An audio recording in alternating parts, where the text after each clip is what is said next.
ये भाईजान दूसरे एकड़ की ये पोजीशन है। पहले एकड़ की 2 वीडियो आपकी तरफ भेजी हैं।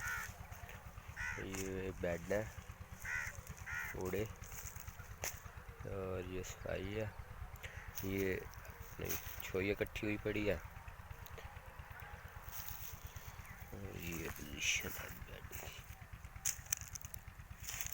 जी ਤੁਹਾਡੀ ਉਹ ਕੀ ਨਾਂ ਰਹਿਨੁਮਾਈ ਦੇ ਤਹਿਤ ਅਸਾਂ ਜਿਹੜਾ ਸ਼ਿਫਟ ਕੀਤਾ ਸੀ ਉਸ ਤੇ ਪਿਕਨਿਕ ਤੇ ਪਿਛਲੇ ਸਾਲ ਉਹ ਲਾਈਵ ਰੱਖ ਕੇ ਨਾ ਜਿਵੇਂ ਜਿਵੇਂ ਜਨਾਬ ਨੇ ਗਾਈਡ ਕੀਤਾ ਸੀ ਤੇ ਮਾਸ਼ਾਅੱਲਾ ਫਿਰ ਉਹ ਬੜਾ ਜ਼ਬਰਦਸਤ ਹੋਇਆ ਰਿਜ਼ਲਟ। ਕੋਈ 1100 1150 ਮਣ ਜਿਹੜਾ ਨਾ ਕਮਾਨ ਡਿੱਗਾ, ਬਹੁਤ ਘੱਟ ਡਿਸਲੋਜਿੰਗ ਹੋਈ। ਇਹ ਓਲਡ ਮੁੱਢੀ ਸੀ, ਉਹਨੂੰ ਸ਼ਿਫਟ ਕੀਤੀ ਸੀ ਇਸ ਤੇ ਸਰ ਇਹ ਹੁਣ ਵੇਖੋ ਮੈਂ ਗੱਲਿਆ ਮੈਂ ਛੋਈ ਛੁਆਈ ਏ ਤੁਹਾਨੂੰ ਦੱਸਣ ਵਾਸਤੇ ਕਿ ਹੁਣ ਮੇਰੇ ਕੋਲ ਤੇ ਬੈੱਡ ਰੈਨੋਵੇਟਰ ਕੋਈ ਨਹੀਂ, ਮੈਂ ਤੇ ਉਹੀ ਜਿਹੜਾ ਤੁਸੀਂ ਜੁਗਾੜ ਦੱਸਿਆ ਸੀ ਮੈਂ ਉਹ ਕੀਤਾ ਸੀ। ਤੇ ਮੈਨੂੰ ਦੱਸੋ ਇਹ ਜਿਹੜੀਆਂ ਫਰੋਜ਼ ਜਿਹੜੀਆਂ ਨੇ ਇਹਨਾਂ ਨੂੰ ਹੁਣ ਕਈ ਦੇ ਨਾਲ ਮੈਂ ਗਹਿਰਾ ਕਰਾਵਾਂ ਜਾਂ ਇਸ ਦਾ ਕੋਈ ਕੋਈ ਮਜ਼ੀਦ ਕੀ ਟ੍ਰੀਟਮੈਂਟ ਤੁਸੀਂ ਮੈਨੂੰ ਕਰ ਦਿਓ ਸੁਜੈਸਟ, ताकि मेरी फसल इम्प्रूव होवे। मेहरबानी, शुक्रिया। तो सर गुजारिश ये है कि अगर आप देखते हैं कि बेड ठीक हैं और वाटर चैनल ठीक हैं, तो अगर कहीं कहीं से चूहे ने डिस्टर्ब किए हैं तो वो मट्टी उठा के बेड के ऊपर रख दें। और बाकी मेरा ख्याल है कि आपके बेड ठीक हैं, उसको रेनोवेट करने की ज़रूरत नहीं है।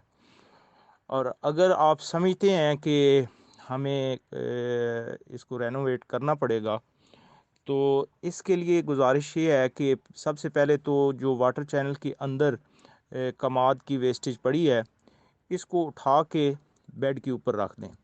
उसके बाद जो गोडी वाली हल होती है कमाद की, उसका दरमियानी फाले निकाल दें और साइडों वाले रहने दें, तो वो वाटर चैनल के अंदर चलेंगे। उससे एक दफ़ा जो वाटर चैनल हैं उनकी गोडी हो जाएगी और जो जड़ी बूटी वगैरह है वो भी ख़त्म हो जाएगी। उसके बाद फिर आप इस तरह करें कि जो रेजर हल होता है उसका दरमियानी फाला निकाल दें, जिस तरह पहले आपने बेड बनाए थे इसी तरह दोबारा आप वो चलाएंगे। तो उससे ये होगा कि ये जो मट्टी है, जो गोडी आपने की है तो वहाँ पे जो मट्टी है ये उससे वाटर चैनल के अंदर से निकल के बाहर आ जाएगी बेड के ऊपर।